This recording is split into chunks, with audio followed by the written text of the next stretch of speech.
Hello दोस्तों। आज हम आरपीएफ एसआई 2024 में परसेंटेज से जितने भी सवाल पूछा है वो सभी सवाल का मैं शोषण करवा रहा हूँ। परसेंटेज से टोटल 16 सवाल का मैं शोषण करवा रहा हूँ। हर एक परसेंटेज में जितने भी लैंग्वेज और जितने भी टाइप पूछा है, हर एक लैंग्वेज पर मैं दो दो सवाल का शोषण करवाऊंगा। मतलब टोटल 16 सवाल का शोषण करवाऊंगा, जिसमें हर एक टाइप और हर एक लैंग्वेज कवर हो जाएगा। पहला सवाल देखिए, दो सवाल अभी हम चुनाव से रिलेटेड सवाल कराऊंगा। चुनाव से रिलेटेड दो सवाल एग्जाम में पूछे किया है, दोनों के दोनों में सवाल करवा दूंगा। पहला सवाल देखिए क्या कहा था।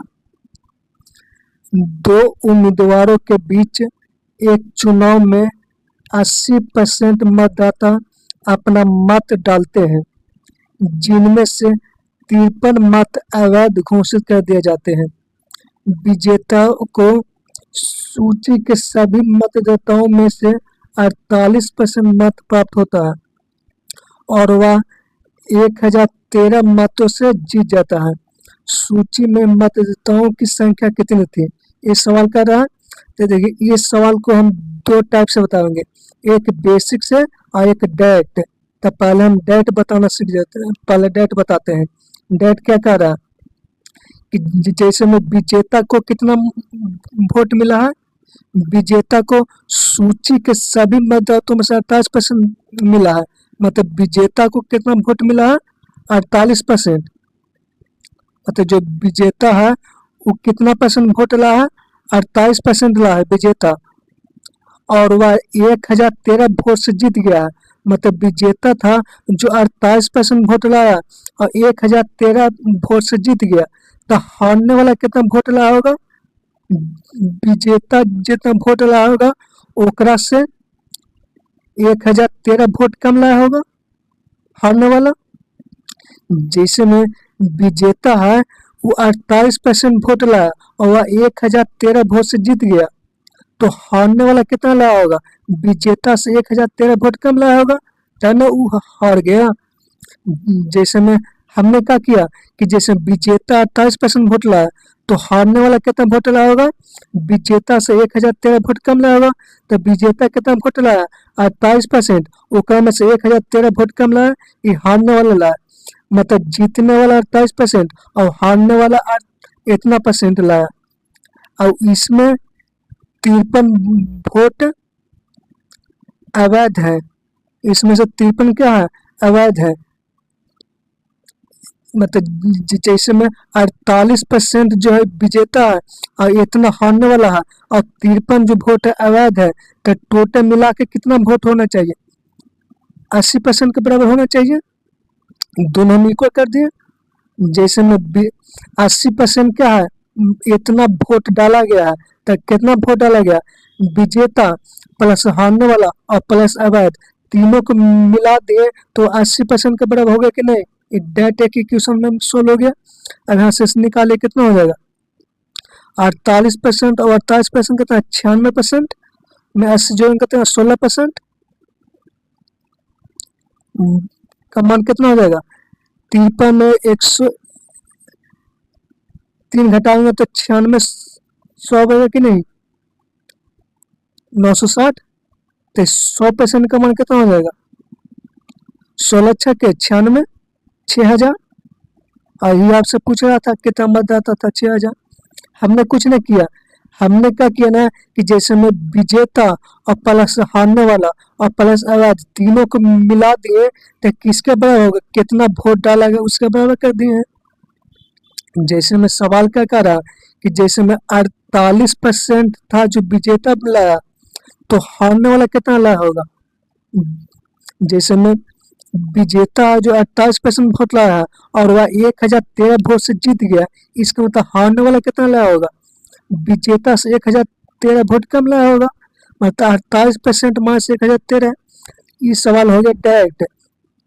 इसी सवाल को अगर हम बेसिस से बनाना चाहते हैं तो कैसे बनेगा, जैसे ये सवाल हो गया डायरेक्ट, डायरेक्ट भी बना सकते हैं। इस सवाल को अगर बेसिस से बनाना चाहते हैं तो कैसे बनेगा, बेसिस से देख लीजिए।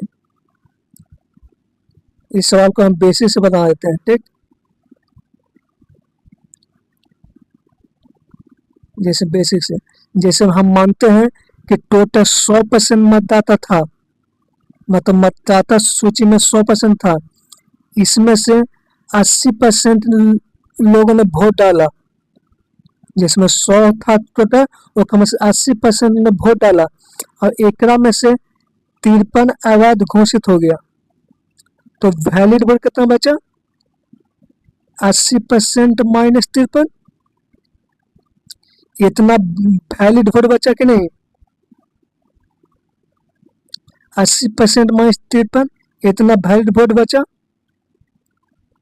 जैसे में टोटल 100% मतदाता था, ये बेसिक से बता रहे हैं, 100% मतदाता है, उसमें से 80% ने वोट डाला है और 53 ने अवैध घोषित हो गया, तो बाकी वैलिड वोट कितना बचा? वैध वोट कितना बचा?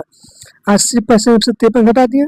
अब सवाल क्या कर रहा है कि विजेता को सूची के सभी मतदाताओं में से 28% वोट मिला है, मतलब जो विजेता है वो सूची का 28%, तो टोटल वोट कितना था? 100%, उसका 48% किसको मिला है?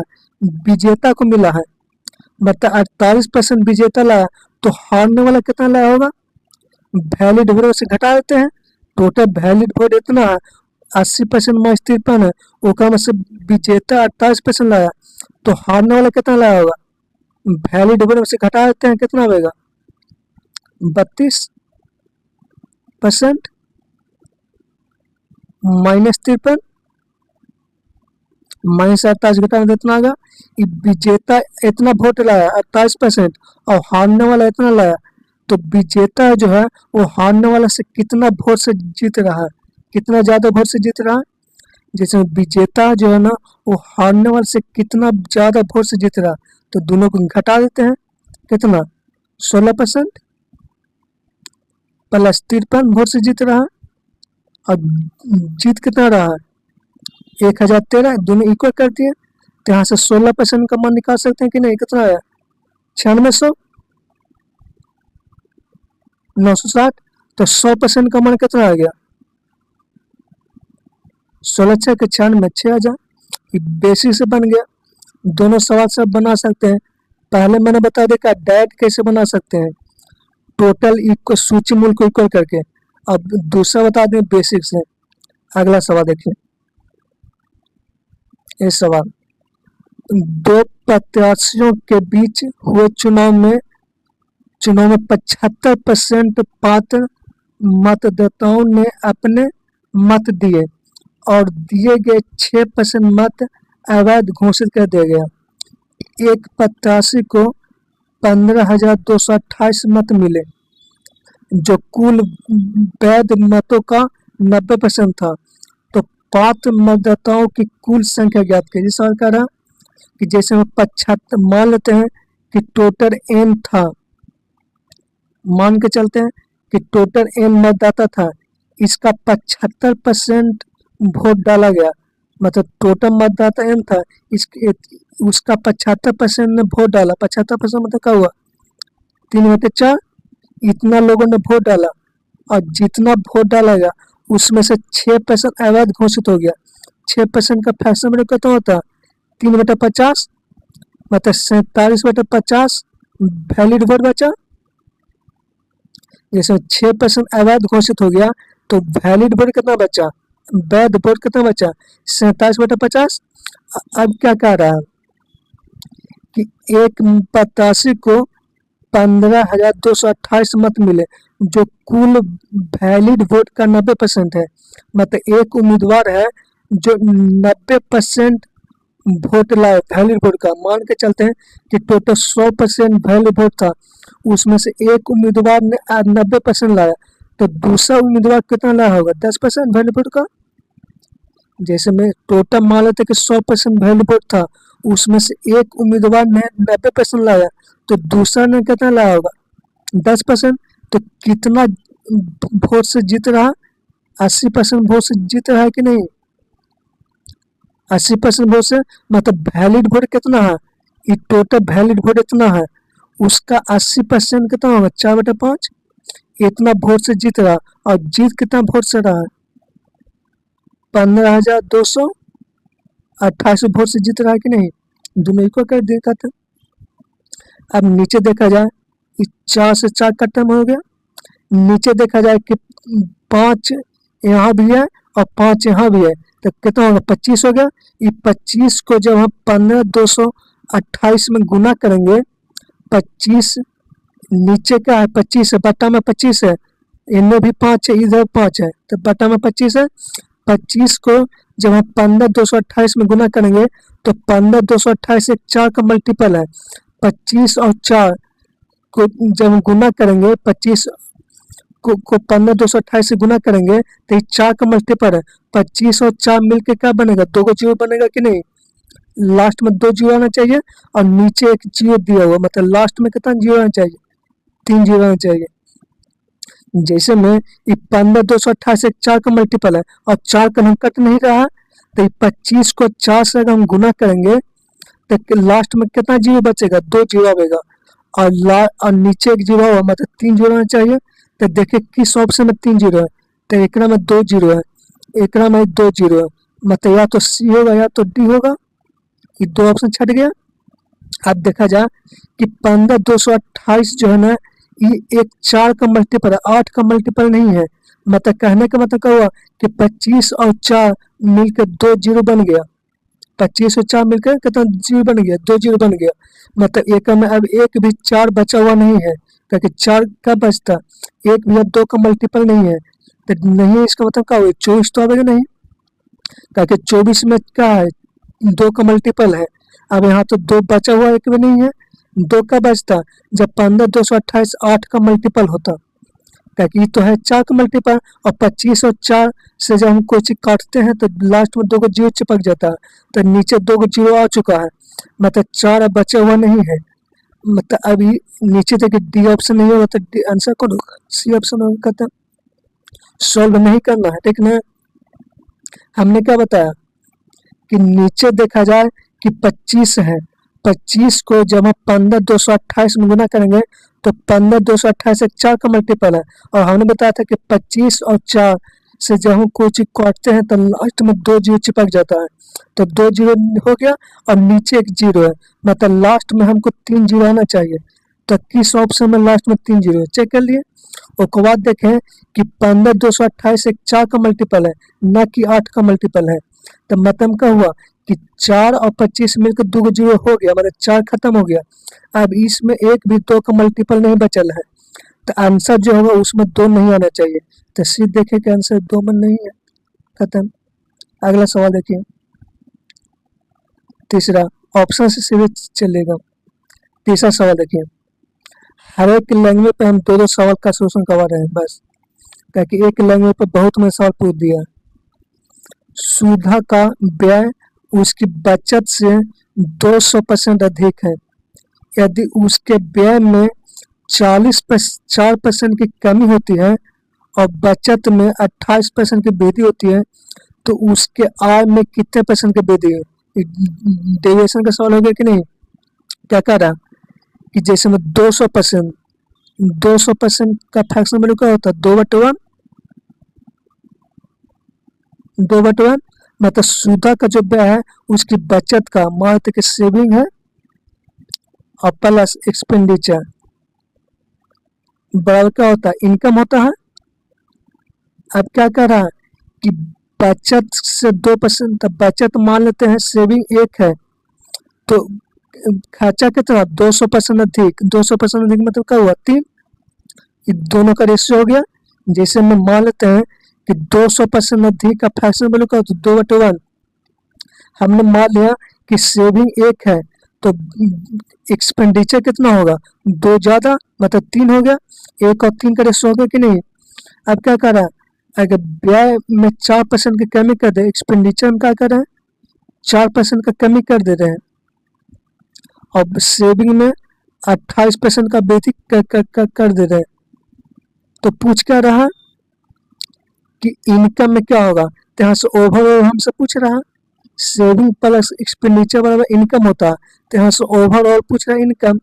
तो ओवरऑल कैसे निकलेगा, या तो यहाँ पर डिविजन लागू कर दे, या तो वेटेज। देखिए कि डाटा आसान है, तो सीधे वेटेज लागू करते, वेटेज में क्या हुआ, सीधे गुना करके जोड़ देना है, इन होता वेटेज। सीधे गुना कर दे, 28 को 1 से गुना करते हैं होगा 28 माइनस 4 को 3 से गुना करता होगा 4 तो 12 और बट्टा में टोटल संख्या से गुना कर 3 1 4 16 मतलब 4%। अब ऑप्शन देखिए तो परसेंटे में नहीं दिया, दशमलव दिया, तो 4% को जब हम हटाएंगे तो कैसे लिखाएगा 0.04, ये आंसर हो गया। परसेंटेज हटेगा तो कहता सीधे क्या करना डेविएशन लागू कर देना, या तो बेटे कोई लागू कर दीजिए। अगला सवाल देखिए, चौथा सवाल, सुधा का व्यय उसकी बचत से 100% अधिक है। यदि उसके व्यय में 2% की कमी होती है और बचत में 10% की वृद्धि होती है तो उसकी आय में कितने परसेंट की वृद्धि? ये सवाल भी वही सवाल है कि डाटा चेंज है। हमने क्या बताया कि एक लैंग्वेज पे हम 2 सवाल का सोल्यूशन करवा रहे हैं, जैसे इसी लैंग्वेज पे बहुत में सवाल पूछे 5-6 सवाल, तो हर सवाल का सोल्यूशन करना तो संभव नहीं है, इसीलिए हम हर एक लैंग्वेज पर 2 सवाल करवा देते हैं। जैसे पहला सवाल और इस सवाल दोनों एक ही है। इसमें क्या कह रहा है कि जैसे 100% अधिक है तो 100% का फ्रैक्शन वैल्यू क्या होता है 1/1, जैसे सेविंग और एक्सपेंडिचर, जिसमें क्या कर बचत अगर सेविंग 1 है तो एक्सपेंडिचर क्या 100% ज्यादा है, मतलब 2 है, 1:2 का रेशियो है कि नहीं। अब क्या कर रहा है उसके व्यय में 2% की कमी होता है, मतलब व्यय मतलब एक्सपेंडिचर में 2% का कमी हो जाता है, और बचत मतलब सेविंग में 10% का वृद्धि हो जाता है। तो पूछ क्या रहा है कि इनकम, तो इनकम क्या होता है सेविंग प्लस एक्सपेंडिचर बराबर क्या होता है इनकम। मतलब हमसे क्या पूछ रहा ओवरऑल पूछ रहा, तो ओवरऑल कैसे निकलेगा, या तो डेविएशन या तो वेटेबल। तो देखें कि डाटा आसान है तो वेटेबल क्या करते वेटेबल में सीधे गुना करके जो जोड़ देते हैं, 10 को 1 से गुना करेंगे क्या होगा 10% माइनस 2% को 2 से गुना करेंगे 4% और बट्टे में टोटल संख्या से डिवाइड, टोटल संख्या क्या 1 प्लस 2 3 दिन के 6 2% आएगा। अब ऑप्शन जो परसेंटेज मैंने दिया हुआ तो परसेंटेज को हटा दीजिए 0.2, ये आंसर हो गया। अगला सवाल देखिए, 5वां सवाल देखिए, ये क्या कह रहा पेट्रोल के मूल्य में 80% की वृद्धि होती है, इसकी खपत में कितने परसेंट की कमी कर दी जाए कि इस पर होने वाले व्यय में केवल 80% की वृद्धि हो। तो सवाल कर रहा सवाल क्या करा कि जैसे पेट्रोल के मूल्य में 80% 60% का वृद्धि हो गया, तो पूछ क्या रहा कि खपत में वो कितने परसेंट की कमी कर देवे ताकि व्यय में सिर्फ 80% का ही वृद्धि हो। इन्हें सवाल कर रहा कि जैसे में प्राइस 60% बढ़ गया तो खपत कितना कम कर दे कि उसका खर्चा सिर्फ 28% ही बढ़े। इन्हें सवाल पूछ रहा। तो जानते हैं क्या चाहिए कि एक्सपेंडिचर गुने कंजप्शन बराबर क्या होता है प्राइस होता है, एक्सपेंडिचर गुने कंजप्शन, खपत को कहते क्या कंजप्शन, और व्यय मतलब क्या होता है एक्सपेंडिचर, एक्सपेंडिचर गुने कंजप्शन बराबर क्या होता है प्राइस। तो यहाँ से हम कंजप्शन निकाल सकते हैं प्राइस को एक्सपेंडिचर से डिवाइड करके, मतलब कंजप्शन कैसे निकलेगा प्राइस को एक्सपेंडिचर से डिवाइड कर देंगे तो कंजप्शन निकल जाएगा कि नहीं। अब प्राइस क्या कर रहा है 60% वृद्धि, अब प्राइस में क्या कर रहा है 60% वृद्धि कर रहे हैं, 60% मतलब क्या हुआ 160, और एक्सपेंडिचर में क्या कर रहे हैं 28% की वृद्धि, मतलब क्या हुआ 128। अब इसको काटिए 16 अच्छा 43 16 अट्ठे 2 पचे और 2 चौके कट गया, कितना का वृद्धि हो रहा है 1 का। लेकिन पूछ कर रहा कि इसकी खपत में कितने परसेंट की कमी करना पड़ेगा, तो कितना कमी करना पड़ेगा 5 से 4, तो 1 का कमी करना पड़ेगा, मतलब 1/5 और गुने 100 मतलब 20% का कमी करना पड़ेगा। ऑप्शन गलत है, ठीक ना, ऑप्शन पर मत फोकस कीजिएगा। कितना होगा 20%, आंसर हो गया। अगला सवाल देखिए, ऑप्शन जो दिया ना गलत दिया हुआ है, 20 आएगा, ठीक, 20% का कमी करना पड़ेगा। अगला सवाल देखिए, ये सवाल भी वही है, डाटा का चेंज है। पेट्रोल के मूल्य में 80% की वृद्धि होती है, इसकी खपत में कितने प्रतिशत की कमी कर दी जाए कि इस पर होने वाले व्यय में केवल 35% की वृद्धि हो। तो हमने क्या बताया, कंजप्शन बराबर क्या बताया, प्राइस को एक्सपेंडिचर से डिवाइड कर देंगे तो कंजप्शन निकल जाता है कि नहीं। तो प्राइस में क्या करा, 80% का वृद्धि कर देंगे, मतलब 180, और बटे एक्सपेंडिचर क्या हो रहा, 35% का वृद्धि, मतलब 135। तो यहाँ से डिवाइड कीजिए, कितना होगा, 5 से काटेगा तो 5 दूनी के 10, 7 बचे 35, और 5 3 15, 7 बचे 35,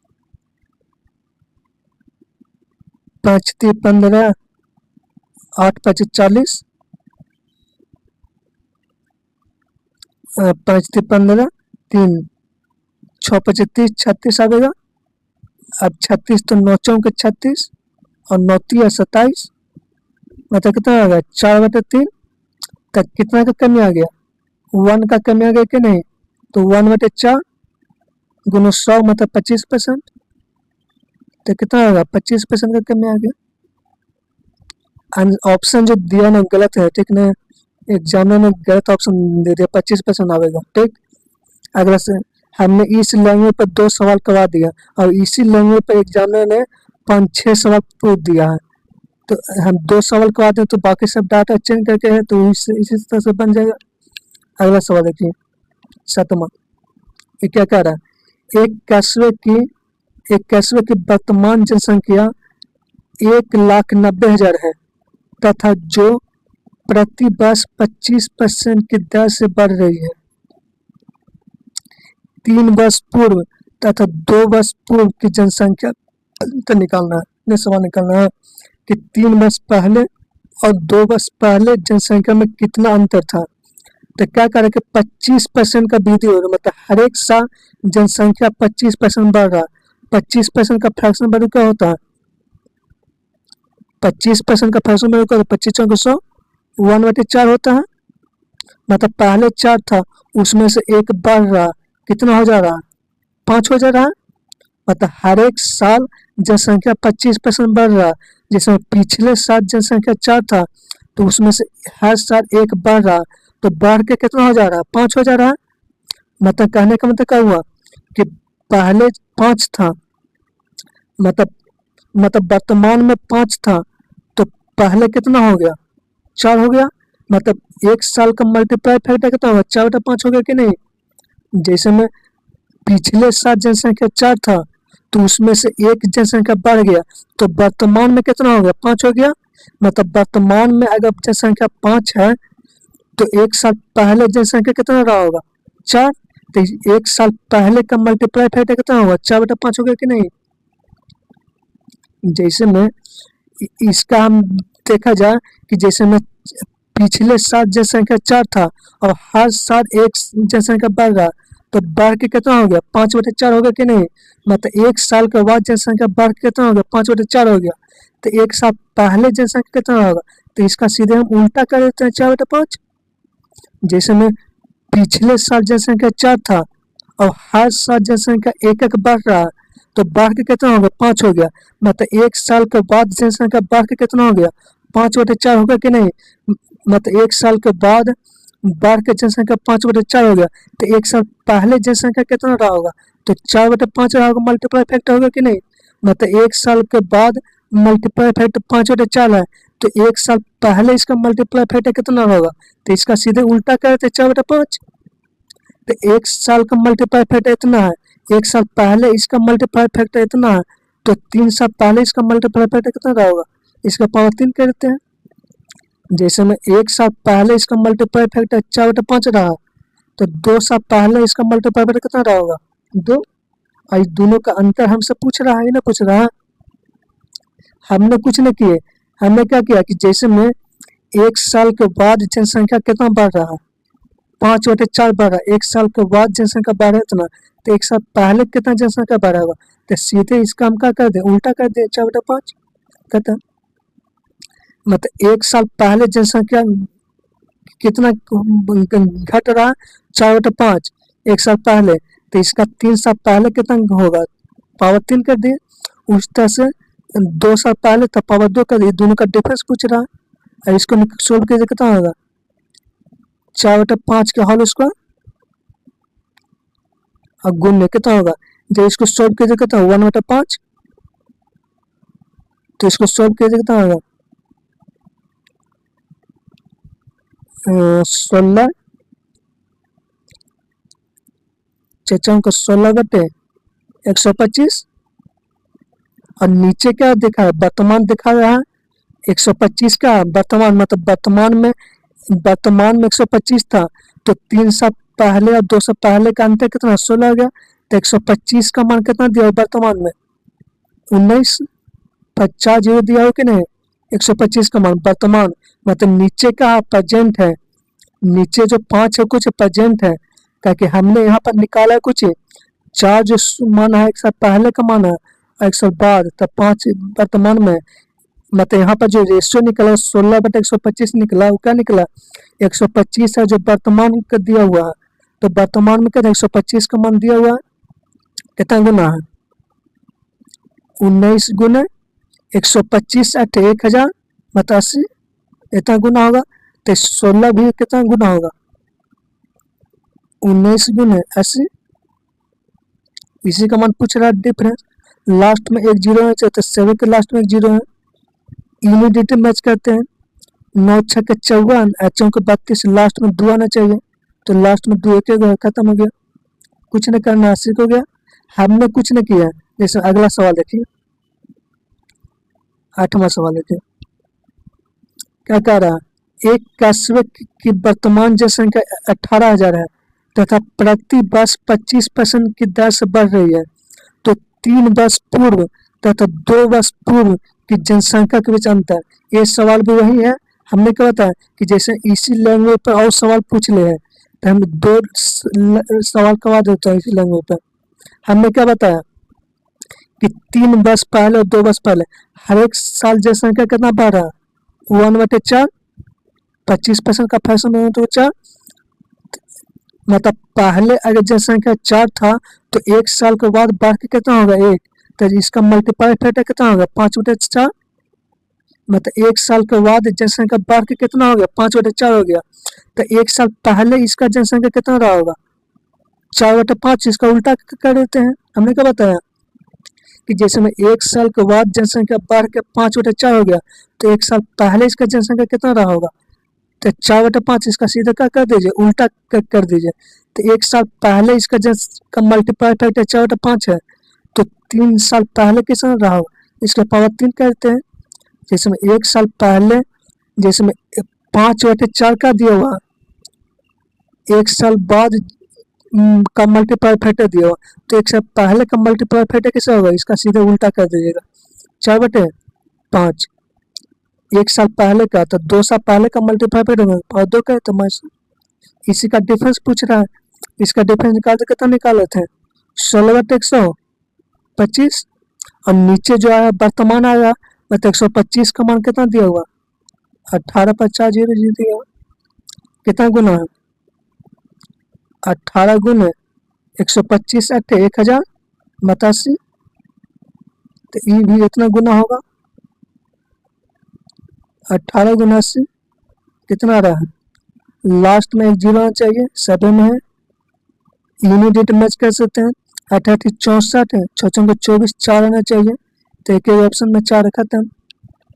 जब इस टाइप के सवाल है कि 3 साल पहले और 2 साल पहले का अंतर, जब इस सवाल में पूछे तो कुछ नहीं करना है, 1 साल बाद का मल्टीप्लाई फैक्टर निकालना है कि जैसे 25% वृद्धि हो रहा है, तो 25% वृद्धि हो रहा है, तो इसका मल्टीप्लाई फैक्टर कितना हो गया 5/4 हो गया, मतलब 1 साल बाद का इसका मल्टीप्लाई फैक्टर 5 बच्चा होगा, तो 1 साल पहले का इसका मल्टीप्लाई फैक्टर क्या होगा, तो सीधे इसका उल्टा कर दीजिए, बस कुछ नहीं करना होगा। ठीक, जब इस टाइप का सवाल है। इस लैंग्वेज पे हम 2 सवाल कर चुके हैं, इसी लैंग्वेज पे बहुत में सवाल पूछ लिया एग्जाम में, तो सिर्फ डाटा चेंज करके, तो बाकी सवाल कर लीजिएगा। ठीक, अगला सवाल देखिए 9 में क्या कर रहा है, ईंधन की कीमत क्रमागत 3 महीनों में 60%, 30% और 20% कम की गई, लेकिन चौथे महीने में 60% की वृद्धि की गई है। तो चौथे महीने में ईंधन की कीमत में उसकी मूल कीमत की तुलना में कितने % की वृद्धि या कमी हुई। सवाल क्या करा कि शुरू के 3 महीने में ईंधन की कीमत क्या हो रहा, कम हो रहा, और चौथे महीने उसके ईंधन में वृद्धि हो रहा। सीधे क्या सक्सेसिव का सवाल है कि नहीं, सक्सेसिव का सवाल है कि शुरू के 3 महीने में ईंधन में कमी हो रहा और चौथे महीने में क्या हो रहा, ईंधन वृद्धि हो रहा। तो जैसे पहले महीना में कितना % का कमी हो रहा है, 60%, 60% का फैक्शन में कितना होगा, 3/5, मतलब 2/5 हो गया। पहला महीना में इतना आ गया, तो दूसरा महीना में कितना % कमी हो रहा है, 30%। तो 30% का फ्रैक्शन वैल्यू क्या होता है, 3/10, मतलब 7/10। फिर तीसरा महीना में कितना % का कमी आ रहा है, 20%, तो 20% का फ्रैक्शन वैल्यू क्या होता है, 1/5, मतलब 4/5, ये 3। और चौथे महीने में कितना वृद्धि हो रहा है, 60% का वृद्धि हो रहा, तो 60% का फ्रैक्शन वैल्यू क्या, 3/5, 3/5 मतलब 8/5। इसको सॉल्व करके कितना होगा, 2×5, अच्छा 32। अगर हम 32 को 7 से गुना करेंगे कितना होगा, 7 दूनी के 14, 7 21, 7 दूनी के 14, 7 21, 22 बटे 625। इतना होगा कि नहीं, कितना का कमी आ गया, 104, 401 का कमी आ गया कि नहीं, मतलब 401 बटे 625, इतना का कमी आ गया। अगर इसको हम 16 से गुना करते हैं, नीचे भी 16 से, तो हमको पता है कि 25 चौक 100, तो नीचे 4 जीरो आएगा। जैसे 625 को 16 से गुना करेंगे, तो नीचे हम क्या करते हैं, ऊपर और नीचे दोनों 16 से काला गुना किए, ताकि नीचे जीरो बन जाए। 625 को 16 से गुना करेंगे, तो नीचे 4 जीरो आ जाएगा, और ऊपर गुना किए कितना होगा, 401 को 16 से गुना किए कितना होगा, 16, और 16 चौक 64 पॉइंट, इतना आएगा %। ताकि 625 को 16 से हम गुना करेंगे, तो नीचे कितना आ जाएगा, 4 जीरो आ जाएगा। हम इसीलिए 16 से गुना ताकि नीचे जीरो बन जाए। तो कौन आ रहा है, कमी, 16.64% का कमी, सी आंसर हो गया, खत्म। अगला सवाल देखिए, सक्सेसिव का सवाल था। ये सवाल देखिए, ये सवाल भी वही का डाटा चेंज है, इसी लैंग्वेज पर, जैसे इस लैंग्वेज पर सवाल हम 2 करवा दिए, अब इसी पर 10-15 सवाल दे रहे हैं, तो उस सवाल को करने से क्या फायदा, कुछ नहीं है। जैसे मैं शुरू के 3 महीने में ईंधन में कमी हो रहा और चौथे महीने में क्या हो रहा, वृद्धि हो रहा है, इन्हें सवाल है। जैसे पहले महीना में ईंधन में कितना % कमी होगा, 25%, तो 25% का फ्रैक्शन वैल्यू क्या होता है, 25 चौक 100, 1/4, मतलब 3/4। तो दूसरे महीने कितना % कमी हो रहा है ईंधन में, 60%, 60% का फ्रैक्शन वैल्यू कितना होता है, 3/5, मतलब 2/5। उसी तरह से तीसरा महीना में ईंधन में कितना % का कमी हो रहा है, 10%, तो 10% का फ्रैक्शन वैल्यू क्या होता है, 1/10, मतलब 9/10। और चौथे महीने में ईंधन में कितना % का वृद्धि हो रहा है, 60%, 60% मतलब 3/8, 8/5। इसको सोल्व कीजिए, 4 दूनी के 8, 2×5, 3 दूनी के 6, 9×6 के 54 बटे 125, कितना का कमी हो रहा है, 71%, 71% कमी होता, मतलब 71/125। अब हम नीचे का बना देते हैं, 0 बना देते हैं। जैसे 125 है और नीचे हम 8 से गुना करते हैं और ऊपर भी 8 से गुना करते हैं। कहा ना, तो 125 को 8 से गुना करेंगे तो नीचे 1000 आ जाएगा, नीचे 0 बन गया। अब गुना करके कितना होगा, 8 8 7 56, 56.8% का कमी आ गया। कौन है, ये आंसर होगा सी, 56.8% का कमी हो गया। नीचे हम 8 से इसलिए गुना करते हैं, 125 को 8 से गुना करेंगे तो नीचे 1000 आ जाएगा, नीचे हम 0 बना लिए, सॉल्यूशन में समझ पड़ गया। अगला सवाल देखिए, इग्रामा क्या कह रहा है, एक गांव की जनसंख्या 1,30,000 थी। पहले वर्ष में इसमें 10% की वृद्धि हुई और दूसरे वर्ष में 30% की वृद्धि हुई, तो 2 वर्ष बाद इसकी जनसंख्या कितना है ना। सवाल है कि जैसे में वर्तमान में उसकी जनसंख्या इतना था, 1,30,000, ठीक। उसके बाद क्या कर रहा है कि पहले वर्ष 10% वृद्धि हो गई, 10% का फ्रैक्शन वैल्यू क्या होता है, 1/10, मतलब 11/10 हो गया। पहले वर्ष जनसंख्या बढ़ के इतना हो गया। दूसरे वर्ष क्या हो रहा, 30% वृद्धि हो रहा, तो 30% का फ्रैक्शन वैल्यू क्या होता है, 3/10, मतलब दूसरे वर्ष कितना हो गया, 13/10 हो गया, बढ़ कर कितना बढ़ के हो गया। सोल्व करिए, 2 0, तो लास्ट में 2 0 चाहिए, यहाँ 3 0 है, यहाँ भी 3 0 है, यहाँ भी 3 0, एक है ये लास्ट में 2 0, खत्म हो गया, सोल्व करना है। अगला सवाल देखिए, सक्सेसिव का सवाल है। दूसरा सवाल देखिए, अगला सवाल, ब्राह्मा, एक गांव की जनसंख्या 1,40,000 थी। पहले वर्ष में इसमें 15% की वृद्धि हुई और दूसरे वर्ष में 20% की वृद्धि हुई, तो 2 वर्ष बाद इसकी जनसंख्या क्या थी ना। सवाल कह रहा है कि जैसे में वर्तमान में जनसंख्या कितना था, 1,40,000। अब पहले वर्ष क्या हो रहा कि 15% का वृद्धि हो रहा था, 15% का फ्रैक्शन में क्या होता है, 3/20, मतलब 23/20 हो गया। पहले वर्ष जनसंख्या बढ़कर इतना हो गया। दूसरे वर्ष क्या हो रहा कि 20% का वृद्धि होता है, 20% का फ्रैक्शन में क्या होता है, 1/5, 1/5 मतलब क्या होता है, 6/5। तो दूसरे वर्ष जनसंख्या बढ़ के कितना हो गया, इतना हो गया, तो 20/5 100, 2 0 खत्म हो गया। लास्ट में 2 0 आना चाहिए, यहाँ 3 0 है, यहाँ भी 3 0 है, यहाँ भी 3 0, एक ही आंसर है, खत्म हो गया। सॉल्व करना ही नहीं है, ऑप्शन से छट गया कि नहीं। अगला सवाल देखिए, 13वां सवाल देखिए, 13वां क्या कह रहा है, यदि किसी संख्या के 25% को 66 में जोड़ा जाता है तो परिणामी समान संख्या प्राप्त होता है, तो उस समान संख्या का 80% ज्ञात कीजिए ना। सवाल क्या करा कि जिसमें कोई संख्या उसका 25% में, कोई संख्या है उसका 25% में जब 66 हम जोड़ते हैं तो वही संख्या प्राप्त हो जाता है। ये सवाल है कि जैसे में मान के चलते हैं कि शुरू में टोटल 100% संख्या था, इसका 25% कितना होगा, 25 होगा। 100% था, उसका 25% कितना होगा, 25% हो गया।